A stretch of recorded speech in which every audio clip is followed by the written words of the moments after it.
Spotkałem się kiedyś ze stwierdzeniem, że prawdziwa mądrość wynika z umiejętności zobaczenia w naszym życiu rzeczy takich, jakimi są. Może to brzmieć prosto, ale prawda jest taka, że jest to niesłychanie trudne.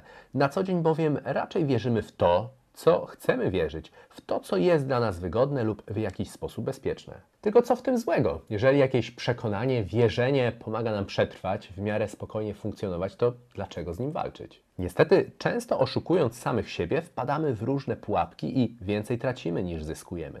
Bardzo wiele szkodliwych iluzji mamy na przykład w kwestii postrzegania tego, jak możemy i jak powinniśmy wykorzystywać nasze życie, przez co łatwo nam się zatracać w bezsensownych gonitwach i różnych rozpraszaczach. Najgorsze jest to, że przez nie omija nas często to, co tak naprawdę może być w naszym życiu ważne. Chciałbym podzielić się z Wami dzisiaj 5 myślami, które, choć przewrotne, uważam, że pokazują bardzo dużą życiową mądrość i pomagają nam zobaczyć właśnie nasze życie takim, jakie ono jest, a dzięki temu dają nam szansę, żeby je lepiej przeżyć. Myśl pierwsza.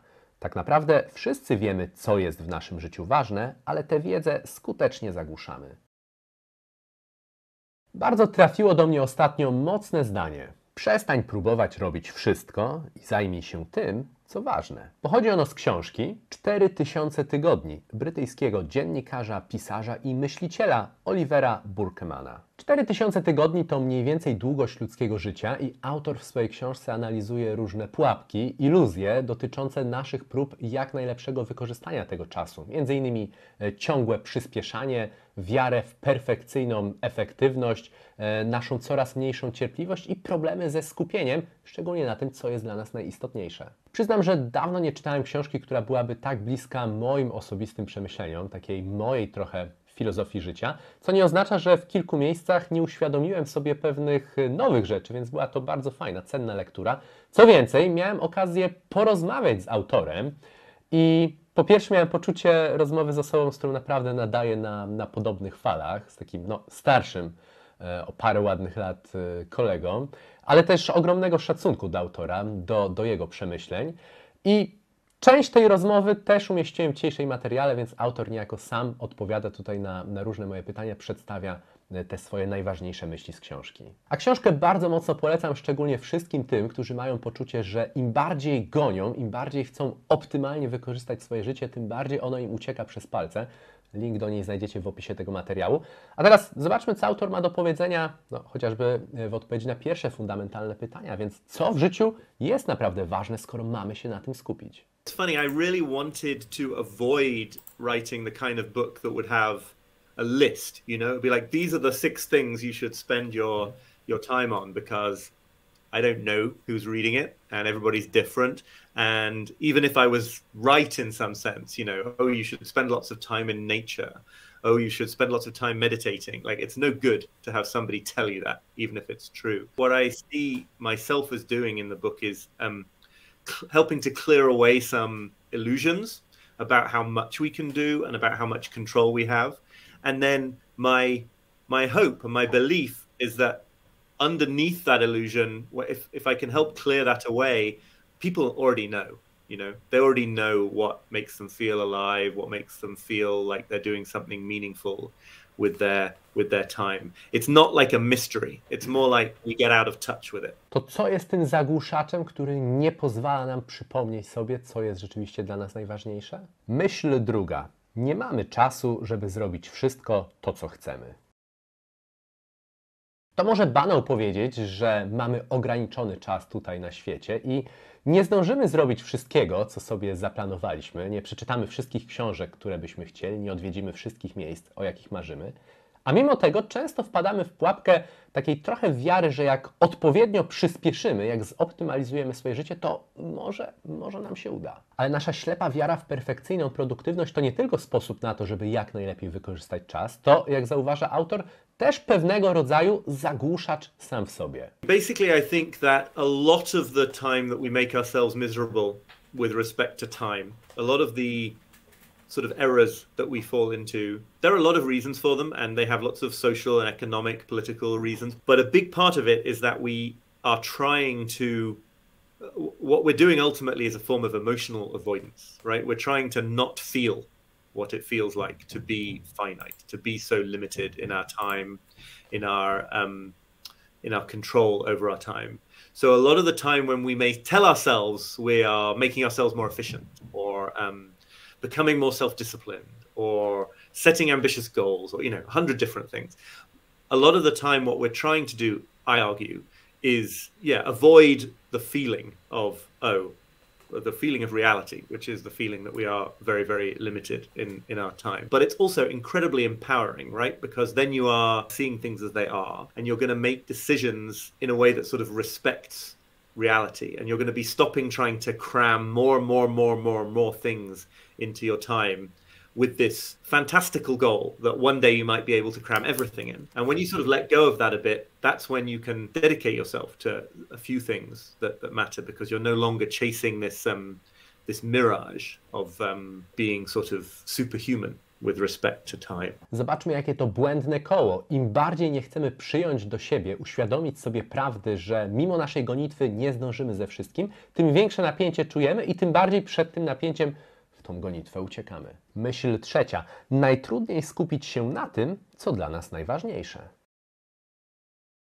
Ale żeby nadal nie było za łatwo, mogliście pewnie zauważyć, że jak już bierzemy się za to, co ma dla nas tą dużą wartość w naszym życiu, to co uważamy za najważniejsze, to wcale nie jest to takie proste, nie jest to łatwe. Bardzo ciężko jest się nam na tym skupić, bardzo łatwo jest się rozproszyć czymkolwiek innym i odejść od tych zadań, na których rzeczywiście chcielibyśmy spędzić nasze życie. Dlaczego tak ciężko przychodzi nam właśnie robienie tego, co ma dla nas największą wartość? It tends to be the things that you thought you really wanted to do, that it's most easy to become distracted from. So I always just use the obvious example of writing because it's what I do. But it is not the case that I am sitting writing an article or a chapter and I'm just loving it and I'm enjoying every minute. And then the evil social media demon comes and sort of grabs me against my will. No, I'm finding it hard and annoying and tedious and difficult. And so I run away to social media. It's more pleasurable, right? The distraction is something that I sort of give into with relief. And I argue in the book that it's not a coincidence that the things that we find the hardest are the things that we care about the most, because that's where the stakes are high and that's where we are brought into this confrontation with our limitations. So another classic example is how difficult it is to really listen to another person in a relationship, say, without actually spending that time rehearsing what you're going to say next, or wondering what you're going to do next when the conversation is over. And I don't think that's a coincidence either. I think that is because those kinds of conversations leave us on some level vulnerable or surrendering some degree of control over how things unfold. Myślę, że to bardzo cenne odkrycie, bo ponieważ mamy tendencję do unikania dyskomfortu w naszym życiu, to kiedy uświadomimy sobie, skąd pochodzi ten dyskomfort, że on właśnie jest wskazówką, że teraz możemy robić właśnie coś, co ma dla nas znaczenie. Myślę, że to pomaga spojrzeć ponad niego i znaleźć dodatkową motywację, znaleźć tą dodatkową siłę do skoncentrowania się właśnie na tych najważniejszych sprawach. Myśl czwarta. Czasem wolniej znaczy szybciej. Żyjemy w czasach, w których postęp technologiczny pomógł nam zaoszczędzić mnóstwo czasu w przeróżnych dziedzinach naszego życia. Dlaczego jednak, pomimo tego, jak pokazuje wiele badań, jesteśmy coraz bardziej niecierpliwi? Niestety, od samego zarania ery przyspieszenia, ludzie zamiast czerpać satysfakcję z ogromu zaoszczędzonego czasu, odczuwają narastające oburzenie tym, że nie mogą sprawić, by życie odbywało się jeszcze szybciej. Jak wyjść z tego paradoksu i dlaczego wbrew pozorom naprawdę warto, bo można w ten sposób zyskać więcej czasu? I think that going fast and trying to go as fast as we can is a way in which we attempt to gain the control that we think we need over time, right? There is this sense that maybe you could go fast enough that that you could keep up with our accelerating society, that you could fit in all the things you needed to do, and then every barrier to that going fast enough is felt as a sort of incredible frustration. It's the mismatch between this kind of fantasy of perfect speed or sort of escape velocity or something, and then the reality that we keep running into these kind of ways in which the world cannot be hurried and which things take the time they take. I give the example in the book of reading. I think a lot of people these days, including myself, find it harder than we once did to sit down and read for a while. And sometimes that's because we don't have a spare moment. And sometimes it's because of social media distractions. But I think a big part of it is it's really an unwillingness to go at the speed that reading needs. So if I want to solve some creative problem, I can race through it, or I can be willing to slow down.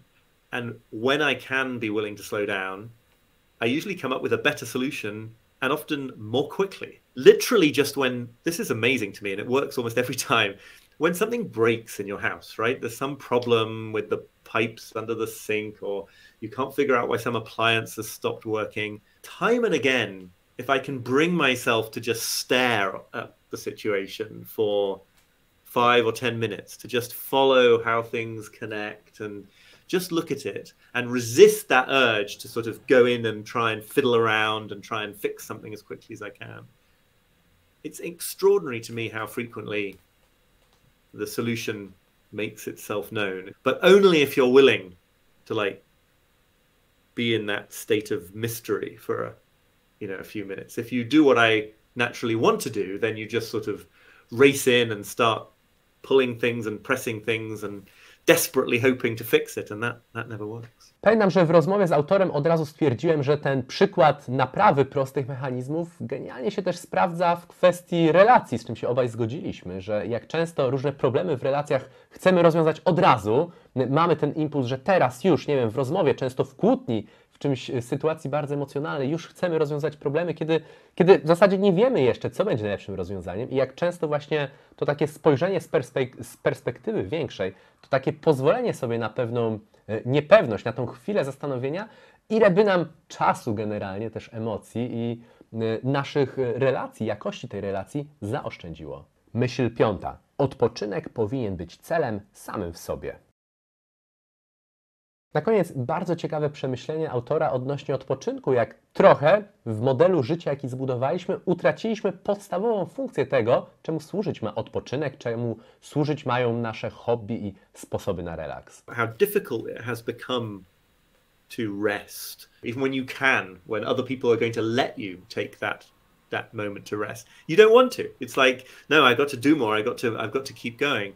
And so one of the ways that manifests now in modern life, I think, is this notion that rest has to be productive for some reason, right? The reason to rest is because you'll be even better at work. And this sort of leads to this fixation on the future always, right? It's like you're never stopping and enjoying what you're doing for the moment itself. You're always doing it for some later benefit, whether that is profit or a promotion or even good health and longevity, but it's still in the future. It's still not now. In ancient thought about leisure as the sort of highest goal of life, because it is valuable in itself. It's the only thing, I think Aristotle said, it's the only thing that we do just for itself, as opposed to for some other reason. One of the other sort of things I write about in the book that I think is very useful is the sort of increasingly unfashionable idea of hobbies, of having something that you do in your life just for the pleasure of doing it. And I write a little bit about my own piano keyboard playing, which is hiking is the other thing I write about. But I'm really quite bad at playing the piano, and I really enjoy sitting there at my electric piano with my headphones on, banging out my pop music tunes. And something is very relaxing about that, precisely because I'm not very good at it. No pressure in my piano playing, because nobody's ever going to pay me, 1 cent to play the piano. And it's one way of kind of bringing myself back to the present moment, freed from those kinds of instrumental goals. Spotkałem się kiedyś z takim bardzo trafnym moim zdaniem stwierdzeniem, że najlepszy sposób, żeby zniszczyć swoje hobby, odebrać sobie z niego przyjemność, to zacząć na nim zarabiać. A trochę żyjemy w takich czasach, że wszystko służy czemuś innemu. Nawet jeżeli nie jakimś zarobkom, to na przykład pokazujemy, popisujemy się różnymi naszymi pasjami w mediach społecznościowych, więc to wszystko musi wyglądać perfekcyjnie. Ciężko się przyznać, że jest się w czymś kiepskim i po prostu czerpać tą przyjemność samą w sobie. Myślę, że to jest taki bardzo niebezpieczny mechanizm popadania w taką trochę anhedonię w naszym życiu, że wszystko przestaje nam już sprawiać przyjemność przez to, że za wszystkim musi się kryć jakiś inny, ukryty cel. Warto nad tym popracować, warto to zmienić, bo życie przeleci nam bardzo szybko, a my nic z niego nie wyciągnęliśmy koniec końców dla siebie. Co myślicie o przemyśleniach autora?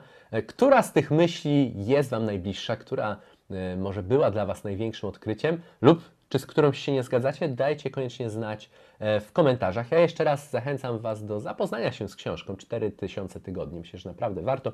Link do niej znajdziecie w opisie tego materiału. Zachęcam Was też, jeśli uważacie i podobał Wam się film, uważacie, że inni też powinni go zobaczyć, zostawcie kciuka w górę, to bardzo pomaga z zasięgiem. Zachęcam do subskrybowania, żeby tutaj wracać i widzimy się już niedługo. Do zobaczenia.